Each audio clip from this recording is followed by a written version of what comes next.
ভাই আর কত কি দেখার বাকি আছে। জানতাম মানুষ মারা গিয়ে অন্তত স্বর্গে গিয়ে শান্তি পায়, কিন্তু না ভাই, মানুষ মারা গিয়েও স্বর্গে গিয়েও শান্তি নেই।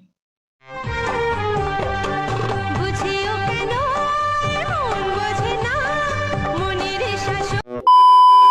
তুমি বোঝো আর নাই বোঝো বৌদি, মানুষটা মারা গিয়েছে। প্লিজ তুমি একবার বোঝো, না হলে তো বাল মানুষ মারা গিয়েও শান্তি নেই। আর এইসব অত্যাচার সহ্য করতে না পেরেই আগেই পটল তুলে বসেছে।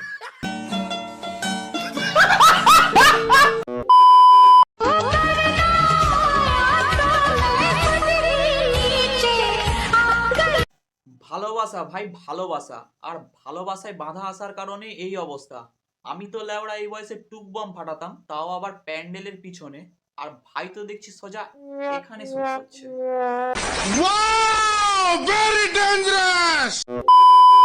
শীত পড়লে বেশিরভাগ সবাই আমরা খাই রাম, দিদি তাও বলছে তার গাছের খাওয়াবে আমাদের আম। কথা দিচ্ছি, তুমি যদি তোমার গাছের কলা খাওয়াও, আমিও আমার গাছের আম খাওয়াবো। বলছি দিদি, আমার গাছের বড় কলা তোমার মুখে ধরবে না, কারণ এটা হচ্ছে হাইব্রিড সিঙ্গাপুরি কলা। আর এটা তুমি একবার মুখে নিলে সারা জীবন মনে রাখবে। बड़ा हरामी हो बेटा। বগলে নেই চুল, ভাই আমাদের ভারী বিউটিফুল। বলি ভাই, তোর ওই বালের ছাঁট আর চোখের সেক্সি সানগ্লাস দেখে অটোমেটিক 10-12টা মেয়ে প্রেমে পড়ে যাবে। फंसा लूंगा 2-3 लड़कियों को अपने प्यार में।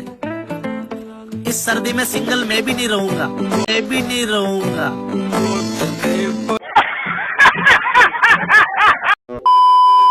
जिंदगी में खुश रहना है तो लड़कियां नहीं भाभियां पटाओ।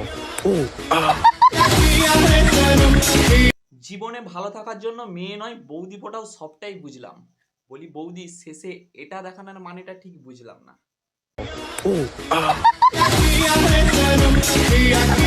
অন্য কেউ দিলেও ঠাপ দাদা হবে বাচ্চার বাপ।